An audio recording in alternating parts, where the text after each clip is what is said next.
Let's find out x plus y whole square, x minus y whole square, x plus y into x minus y.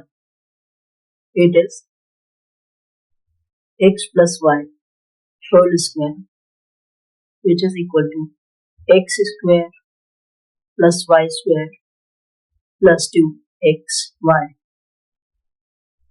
X minus y whole square is equal to x square plus y square minus 2xy,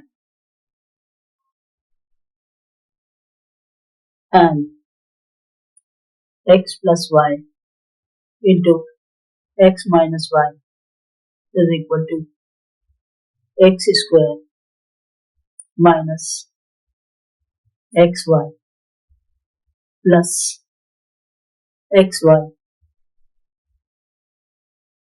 minus y square.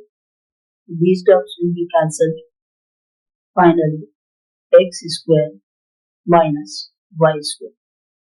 X plus y into x minus y is equal to x square minus y square.